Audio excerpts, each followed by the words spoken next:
I veliki pozdrav svima, evo nas novi videoklipu.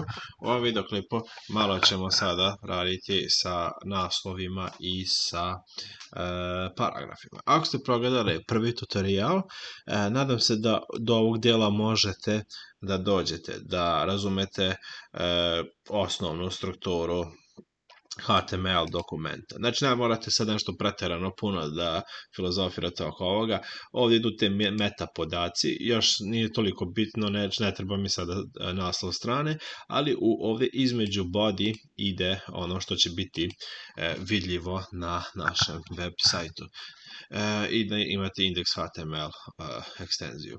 Sad, kada radite recimo te naslove, na primjer kada sada napišemo H1 i napisat ćemo ovako naslov 1 i onda zatvorite tag, na primjer sa H1 i kliknete Ctrl+S na tastaturi i onda pokrenete taj osvežite tu stranicu, onda, evo ga, tu imate sada naslov 1 i on je ovako po defaultu malo boldovan. Da biste dodali paragraf ispod njega, onda otvarate tag i pišete malo p i ovo će napisati ovo je prvi paragraf. Paragrafi nemaju brojeve, znači on će po defaultu znati da mora ići ispod headera 1. I onda zatvorite taj paragraf i evo ga, znači sada kada kliknemo Ctrl+S i refreshujemo, evo ga, ovdje imamo paragraf. Sad, što se desi ako napišemo H2 naslov? Ako biste napisali sada H2, napisat ćemo naslov 2, i onda napišemo zatvorimo tag, naravno, uvijek zatvorite tag, osim ako nemate prazan element, ali o tome ćemo pričati u narednim videoklipima. I sada kada saveujemo, vidite, možete vidjeti po defaultu on je malo manji od naslova 1. I tako, recimo, kada biste nastavili dalje, ovo ću sada da kopiram, idemo sada Ctrl+V, ovdje ću umjesto dvojke staviti svugdje trojku, onda ovdje ćemo staviti 4 i ovdje stavimo recimo 4. Što više headera stavljate na ovaj način, oni će po defaultu da se smanjuju, ali uvijek su boldovani. Sad, ako baš insistirate da promenite font, možete uraditi sljedeće. Na primjer, naslov 4 vam je dosta mali.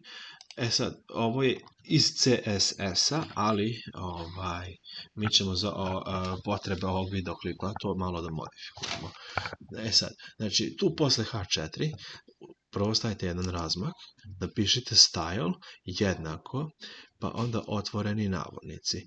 Sad, da biste povećali, to jest konfigurisali veličinu fonta tog headera, pišete font i onda crtica size i onda treba da napišemo dvotačka i napisat ćemo 60 piksela, 60 px i onda da vidimo samo da li će da radi. Sad ćete vidjeti, Ctrl+S kliknete na tastaturi i evo ga, možete vidjeti, sada je povećan naslov 4, ali povećan je tako kako ne bi slučajno uticao na naslov 3, tako po defaultu.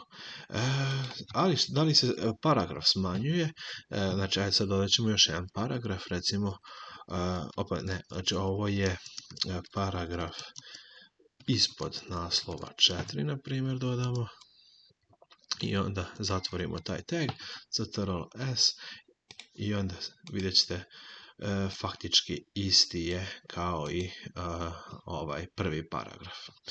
Sad, znači, vidite koliko prostora je to ostavljeno. Naravno, u budućnosti ovo ćemo malo modifikovati, ali za sad, znači, najbitnije da razumete kada imate više headera, naslova, idete sa 1, 2, 3, 4, a paragrafi, znači da pišete tekst, oni su vam uvek sa P.